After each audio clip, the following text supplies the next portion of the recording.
Salut les factotums! Aujourd'hui on va voir quel est l'ingrédient magique pour avoir un taux horaire élevé et surtout savoir le garder. Approche veux-tu? L'ingrédient secret est... La confiance, tout simplement. Vous avez déjà eu mon article pour ceux qui sont sur mon WhatsApp ou qui sont dans ma liste email Podia, où j'expliquais pourquoi la confiance c'était réellement la chose la plus importante à avoir de vos clients afin en fait d'avoir un bon taux horaire, d'être bien payé et tout. Donc on veut tous être bien payés dans ce boulot, on veut tous avoir un bon taux horaire, on veut tous avoir des bons devis. Mais on a un petit peu trop tendance à juste regarder nos charges, nos imprévus, nos investissements, le matériel, les déplacements, pour calculer notre rémunération. On regarde tous ces points-là et tous ces points-là sont extrêmement importants. Si vous ne faites pas gaffe à votre essence, si vous ne faites pas gaffe à combien vous coûte votre matériel, à combien vous coûtent vos déplacements, combien changer des pneus, tout ça, tous ces petits trucs, vous n'aurez jamais un taux horaire qui soit intéressant. En tout cas, ça va être un petit peu au pifomètre et on va voir lequel marche. C'est pas comme ça que ça marche. Donc tout ça, c'est important. Calculez-moi tout ça. Mais vraiment, la confiance, c'est quelque chose, c'est le Graal. Parce qu'on a tendance à un petit peu trop regarder tous ces points-là et on oublie que en tant que client, on veut un travail bien fait, mais surtout on veut avoir la confiance que cette personne va bien nous faire le travail, la confiance que cette personne-là sera là en temps et en heure, pas avec du retard, pas peut-être non plus trop tôt. Si vous avez dit 8 heures, n'arrivez pas à 7 heures, votre client il va être là, mais attends, c'est quoi ce bordel? Parce que notre boulot, ce n'est pas que du travail physique, c'est pas que sur l'intensité et l'effort du travail qu'on va aussi pouvoir gérer notre taux horaire ou en tout cas gérer notre devis. Il y a plein d'autres choses qui se cachent derrière. Il y a déjà le savoir, la connaissance. C'est-à-dire que si votre client ou votre cliente vous demande de venir tondre une pelouse et que vous ne savez pas reconnaître une tulipe qui commence à pousser ou une narcisse ou peu importe tout ce qui va être à bulbe et là qui pour l'instant est tout petit, si vous passez que vous ravagez tout votre client, ok, peut-être vous allez lui dire allez à 25 euros, 28 euros, 30 euros, je vous fais la tonte de l'heure, mais que derrière vous lui défoncez tout, il va pas vous rappeler, hein, ou en tout cas il va les avoir ici. Et pour avoir un taux horaire élevé mais le maintenir, il vous faut déjà du savoir. Vous faites un tour de jardin, le client, la cliente vous dit comment ça s'appelle déjà cette plante? Et que là, vous êtes là, vous... Eh ben bon courage les cocos pour être à 30 euros de l'heure. Alors que si vous savez reconnaître la plante directement, tac, tac, on me demande, je réponds. Et qu'en plus, on voit qu'il y a une petite maladie. Donc là, votre client, votre cliente, vous êtes là. Ben alors écoutez, là, je pense que niveau drainage, votre sol, ça va pas vraiment. En plus, on voit que ça manque de fer. Je pense que si on met un petit peu d'engrais, bla bla bla bla bla, vous faites votre petit discours, pas n'importe quoi non plus. La cliente, le client voit derrière que la plante, ben, elle est bien belle, elle a bien récupéré et ça va payer. Donc oui, calculer ses charges, savoir tout ça, c'est important. Savoir se présenter aussi, c'est super important. Et en fait, là-dessus, mettez-vous à la place des clients. Souvenez-vous, quand vous avez besoin d'avoir un professionnel, et souvenez-vous, qu'est-ce que vous attendez de ce professionnel? C'est pas que le prix. Et souvent, c'est pas le prix d'ailleurs. Si par exemple, un truc sous con, moi, niveau mécanique, les bagnoles, c'est pas trop mon truc, j'y connais pas grand chose.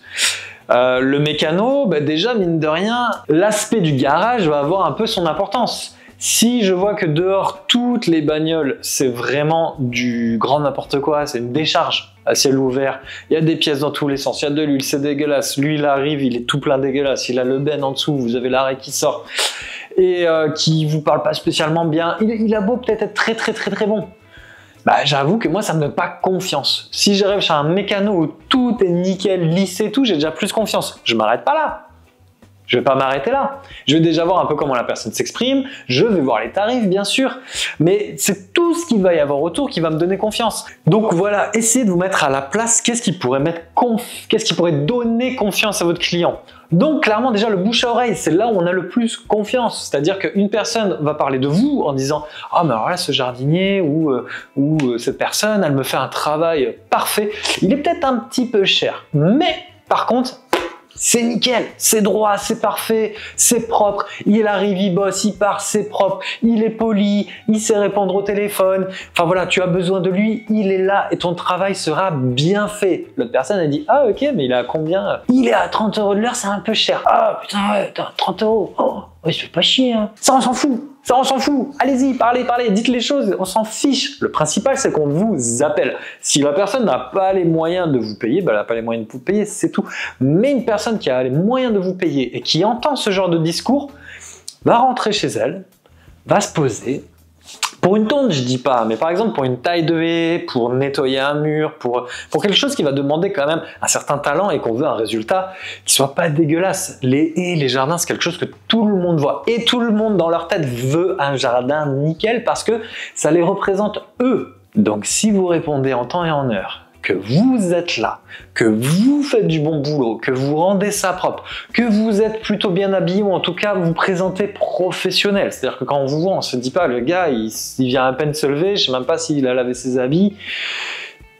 C'est pas cool ça. Mais si vous alignez tout ça et qu'en plus, si besoin, n'en rajoutez pas non plus, mais si vous arrivez que vous voyez, ah bah attendez là votre haie, je pense qu'il y a des araignées qui sont en train un petit peu de tout défoncer, peut-être qu'on pourrait envisager un traitement pour éviter que blablabla, là je vois que ça manque d'eau, là je vois que c'est pas assez drainé, peu importe, mais si vous avez le savoir pour voir qu'il y a un souci quelque part et que vous en faites part à votre client, mais bingo! Donc je pense que vous demandez un petit peu, ok Gwendal, mais comment on fait? Mais déjà restez curieux, soyez curieux, c'est la plus grande richesse que vous pouvez avoir, c'est d'être curieux.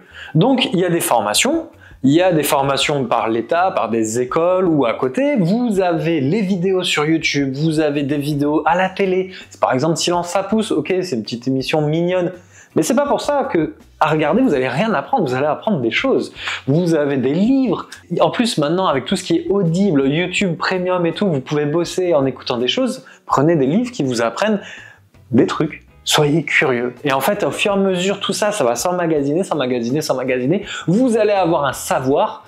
Et ce savoir, il a de la valeur. Et là, j'y pense, vous avez aussi Google. Par exemple, rien qu'avec Google Images, vous prenez une photo, vous pouvez un peu diagnostiquer certaines maladies grâce à ça. C'est pas parfait, vous n'avez pas un jardinier professionnel dans votre poche. Mais ça peut quand même pas mal vous aider. Vous ne connaissez pas les plantes, vous avez mon Podia. Tous les dimanches soirs, je vous envoie une fiche technique sur une plante. Sur une année, ça fait 52 fiches techniques. C'est énorme. Ça ne suffit pas, mais c'est déjà pas mal. Avec PlanteNet, par exemple, l'application qui permet de reconnaître des végétaux, n'hésitez pas à l'utiliser. Je vais vous donner une petite astuce que j'avais dans mes débuts, parce que oui, je suis autodidacte là-dedans. Parfois, les clients me demandaient c'est comment ça s'appelle déjà cette plante? Ah, je m'en souviens plus. Et bien là, qu'est-ce que je faisais? J'allais la voir et je regardais, je n'en sais strictement foutu rien, c'est une plante, moi vous m'avez appelé pour tondre votre pelouse, je viens juste tondre votre pelouse, et en plus je vais 30 € de l'heure. Là ça passait pas. À 15 € ça allait. 15 € la personne, en fait, elle se disait quoi? Elle se disait juste le gars il est pas cher, mais en fait c'est normal. C'est bon, il est manuel, il sait faire les trucs, mais il y connaît rien. Mais le jour où j'ai voulu augmenter, j'ai compris qu'il fallait que j'apprenne énormément plus. Le secteur, il est tellement vaste. Mais plus vous allez en savoir, plus vous allez vous démarquer de la concurrence et plus vous aurez des clients qui seront prêts à payer pour qui vous êtes, ce que vous faites et ce que vous savez. Et donc, quand le client me demandait ce que c'était ça et que je ne savais pas, ben, je disais souvent, oui, c'est... Mince, alors attendez, c'est... Ouais, j'ai des talents de comédien. C'est... Ah, je l'ai sur le bout de la langue. Pff, ça va pas, en ce moment, je suis fatigué. Ben, écoutez, ça va me revenir dans la matinée, je vous dirai. Et donc, qu'est-ce que je faisais? Une photo, j'allais au fourgon, j'allais dans le kangou, Google vidéo, Google Images, j'essayais de regarder, je trouvais ma plante, je regardais le nom, fiche technique rapide, et là je revenais, je dis oui c'est bon, ça m'est revenu, c'était blablabla.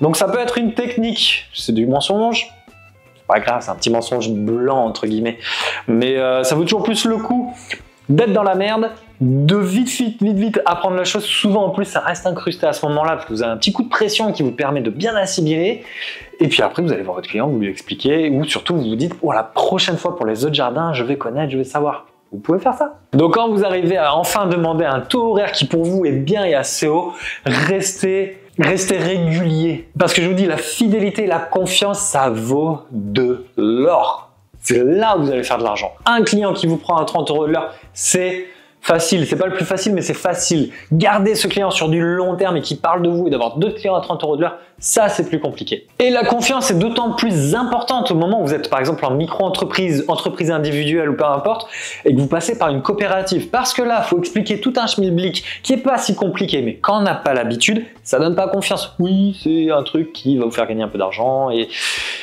voilà. Quand vous êtes déjà bien présenté, que vous êtes propre et que vous dites « Écoutez, moi c'est une coopérative, grâce à ça, ça me permet vous de vous faire bénéficier de 50% sur la facture. C'est-à-dire que si je vous fais une facture de 1000 €, vous n'allez payer que 500 €.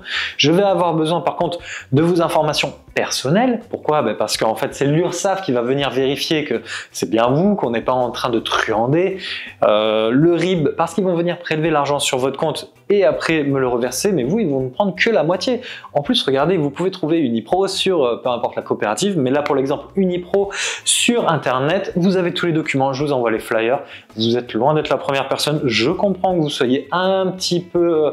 enfin, vous manquez un peu de confiance sur ça, c'est nouveau, les gens ne connaissent pas, mais ça se passe super bien, ils sont super rigolos, vous pouvez les appeler et vous allez faire des sacrées économies grâce à ça. Oui, je sais, les gens ne sont pas au courant, c'est pour ça que moi ça me permet en plus d'avoir plus de clients parce que je le propose, je suis peut-être en avance sur les autres et je fais tout en sorte pour que les gens soient contents de mes services. Par exemple, vous pouvez faire un truc comme ça. Ça donne confiance. Vous vous mettez en avant, mais pas trop. Petite pub, si vous voulez passer par Unipro, n'hésitez pas à passer par mon lien d'affilié ou à mettre Factotum dans le code partenaire. Tout ça, ça me permet de continuer cette chaîne.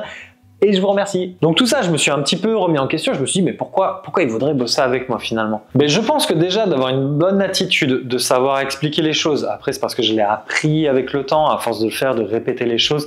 Maintenant, des fois, j'arrive chez quelqu'un, je suis en mode automate, en mode robot, brrr, ça se fait tout seul. Par contre, je regarde toujours dans les yeux. Je ne vais pas abaisser les yeux parce que tout de suite, ça fait pas ça. Bonjour, vous voyez, c'est pas votre pote. Et surtout, quand je commence à arriver sur les niveaux de tarifs, je ne baisse pas la garde. Et autre chose que je vais vous dire, c'est qu'en plus, un taux horaire élevé ou des tarifs un peu élevés, je parle pas non plus de tripler, ça donne confiance. Et ça, je pense que vous pouvez vous en rendre compte. Disons que je ne vous montre pas la marque d'un téléphone, je vous montre deux téléphones.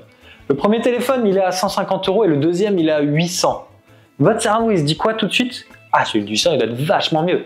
Mais je vous ai donné rien du tout. Je vous ai pas donné les caractéristiques du téléphone, je vous ai pas donné la marque du téléphone. Mais rien qu'avec le prix, vous allez certainement vous dire que celui à 800 est beaucoup mieux que celui à 150. S'il est pas cher, c'est que ça doit pas être de la grande qualité. Et bien ils se disent la même chose sur nous. Ils se disent la même chose sur nous. Donc comme pour mon téléphone, si la personne n'a pas 800 € à payer, elle prendra toujours le 150 €. Elle ne pourra pas se l'offrir. Mais si quelqu'un a le choix financier de pouvoir le faire, si je lui laisse que ce choix-là, elle va peut-être s'asseoir, se dit merde, 150 €, c'est quand même une sacrée économie par rapport à celui de 800, mais c'est pour en racheter un, si je suis pas content. Et allez, 800, je pense que j'aurai plus de chances d'être content. Et bien c'est pareil pour vous, pour nous, c'est la même chose. Jardinier, nettoyeur, peu importe ce que vous faites. Ah ben on vous connaît pas, donc on va regarder quoi? On va déjà regarder vos prix. Et c'est vrai qu'un prix élevé va donner un peu plus confiance. De deux, si je vous montre un Samsung et un Apple, bon là c'est la guerre, mais ceux qui préfèrent Apple, même s'ils connaissent pas quel téléphone c'est, ils vont choisir Apple. Dans la manière dont ça se présente, dans tout l'imaginaire qu'il y a. Et vous, ça va être pareil. Il va y avoir un imaginaire derrière vous.